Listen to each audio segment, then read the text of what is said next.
Hi, this is the OG art teacher, and I am going to do a short, unscripted, challenging lesson showing you how to use different kinds of lines in a drawing.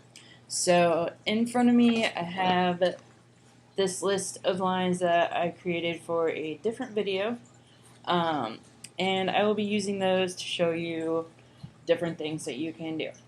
So, my first thing would be to draw a character or something. So I'm going to draw a big dog.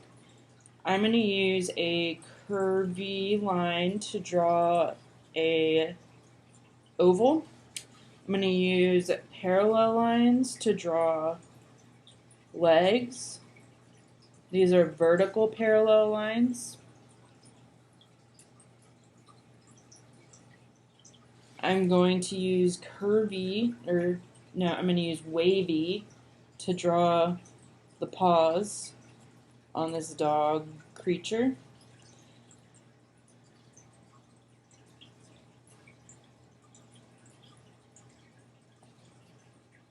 Of which there may be extra fingers. I'm going to use a tapered line to draw an unnatural tail. I'm going to use a diagonal line to start drawing the head of the dog. And again, I'm going to use the curvy line to draw an oval for the head, two tapered lines for ears. Those would also be triangles. I'm going to connect the head to the body with another diagonal line.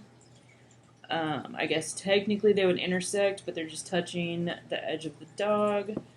For the dog's nose, for simplicity's sake, I am going to use intersecting lines that are diagonal.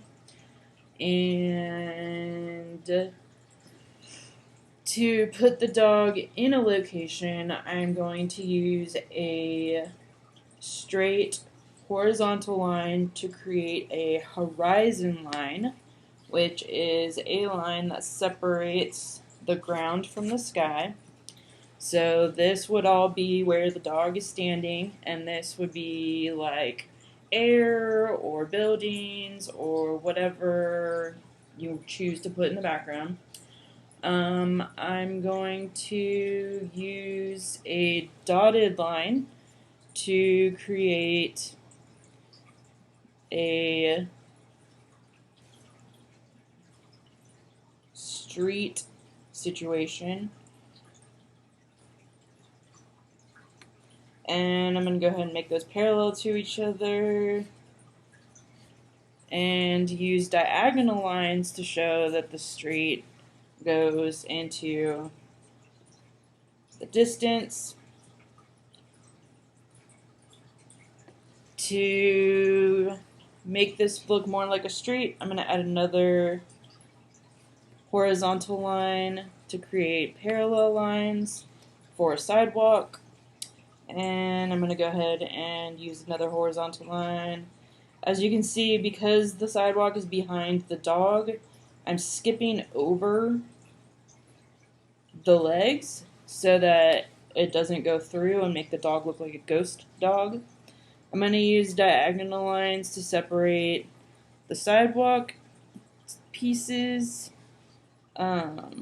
That using diagonal lines can show depth even if you're not using one-point perspective, as long as your diagonal lines are going in the same direction. I'm going to add yet another line to make it show that the sidewalk ends right here, and yet another to show the edge of the sidewalk dipping down to the street. I'm going to do a quick little shading. This is very messy, but that will show you that the sidewalk goes above the street. And I'm going to do a little shading right next to the curb so that it shows that the curb is a little bit higher than the sidewalk and overlaps it. Now we're going to make some mountains off in the distance. So Since I made a sidewalk right here that's kind of big, if I put mountains right here, it would make it look kind of crazy. So I'm going to go ahead and put a new horizon line, which is the line that is the furthest point that your eye can see. And I'm going to add zigzag or irregular mountain line like that. And to make the mountains look like they're overlapping each other, I'm going to go ahead and connect some of those diagonals to the horizon line to show that some of these mountains are in front of other mountains. And add a little shading to show that they're behind. Again, messy shading. Trying to keep this short for you. I'm going to add some clouds using a wavy line. Clouds that are big are going to look like they're closer to us. Clouds that are small are going to look like they are further away from us. If you drew a cloud right here, it would look like a bush because it's in the front of the paper. If I wanted to make a sun rising or setting, I would use the edge of one of my mountains and draw a curved line until I hit the other edge of a mountain. You could add, if it's the moon, you could add little craters to add some detail, and that, I guess, would be like irregular lines. The only line I haven't used so far is a thick line and a perpendicular line. For a perpendicular line, I will add a pole that says no dogs. Right here we have two vertical lines that are also parallel to each other but create a 90-degree angle to the sidewalk. If we added a shadow at an angle, it would make it look like it was blocking light. I think the only other lines, this is a long line right here. You could use dotted lines to add texture onto the sidewalk. And dotted lines don't have to go in one direction, they're just little short lines.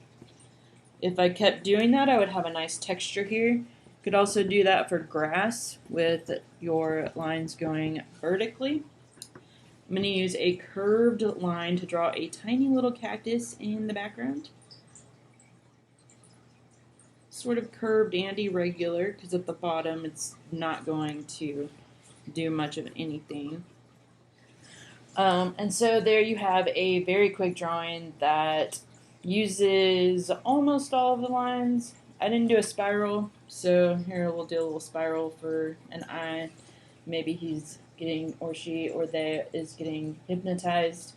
If I were going to finish out the drawing, I would erase all of the lines, most of the lines that are just there as helpers. And I would make it look more dog-like, and I would add some shading. But there you have a drawing that utilizes many of the lines. I'm going to pause and label all the lines.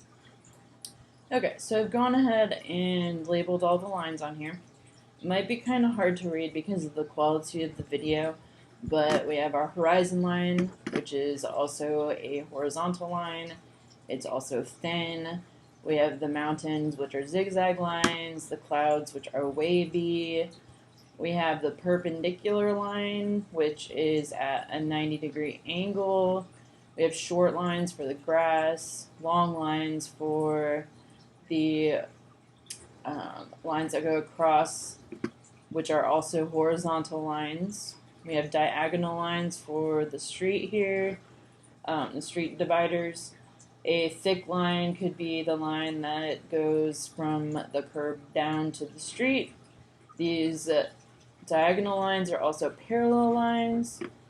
The grass has dotted lines, as does the concrete. And we have a curvy cactus, spiral eye, tapered ears, and intersecting nose, curved moon. I think you got this.